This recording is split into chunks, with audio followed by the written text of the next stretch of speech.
मैं doctor Ramesh Tripathi channel के इस सत्र में सेवा बोर्ड के कक्षा 6 के अंग्रेजी पाठ्यक्रम में अंतर्भुक्त रॉबिन्सन क्रूसो लेसन 5 का हिंदी अनुवाद प्रस्तुत करना चाहूँगा।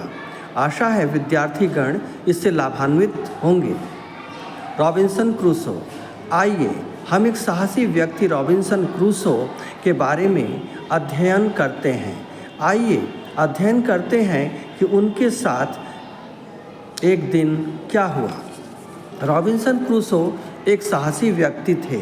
उन्होंने अनेकों सामुद्रिक यात्राएं की। दुर्भाग्यवश एक यात्रा के समय उनका जिस जहाज़ में वो यात्रा कर रहे थे वह नष्ट हो गया। सौभाग्यवश रॉबिन्सन क्रूसो एक द्वीप पर सुरक्षित रूप से पहुंच गए। उन्होंने वहां 28 वर्ष व्यतीत किए। उस द्वीप पर जीवन यापन करना उनके लिए किसी रोमांच से कम नहीं था। उनके व्यतीत किए गए दिन घटनाओं से परिपूर्ण थे। उन्होंने एक डायरी रखी और सावधानी पूर्वक अपने द्वारा किए गए प्रायः सभी कार्यों और अनुभवों को उसमें दर्ज किया।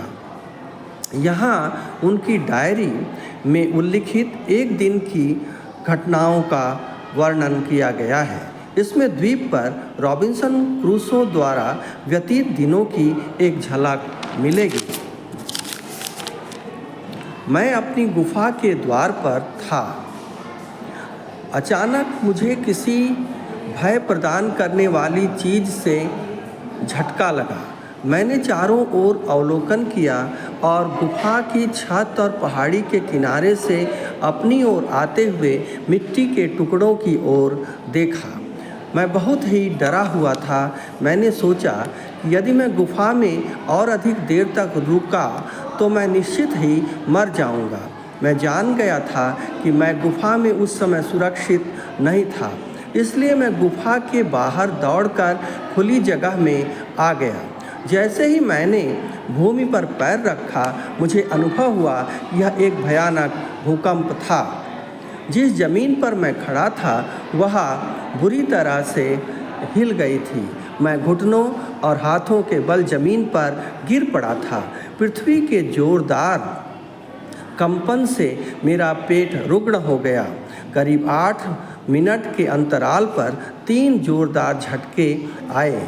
भूकंप बहुत ही शक्तिशाली था।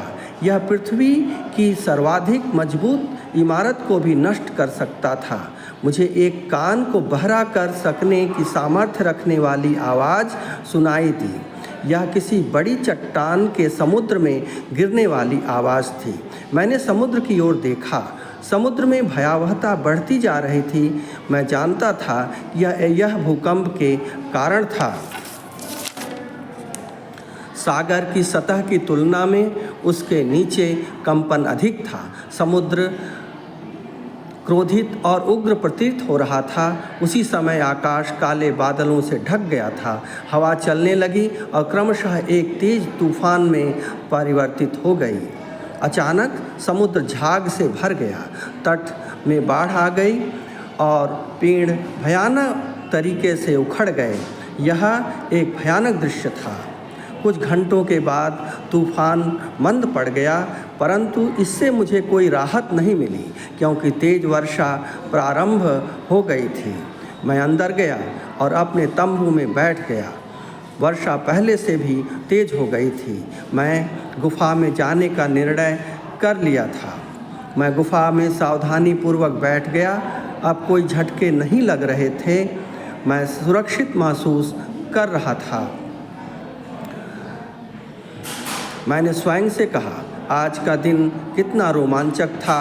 मुझे आज के दिन अपने प्राणों के बच जाने का आनंद मनाना चाहिए। यह एक वास्तविक रूप में रोमांच था, एक बिल्कुल अलग तरह का रोमांच। डियर स्टूडेंट्स, इस अनुवाद को हमने प्रस्तुत किया। आशा है आपको यह अच्छा लगेगा। आज के लिए बस इतना ही। धन्यवाद। Thank you.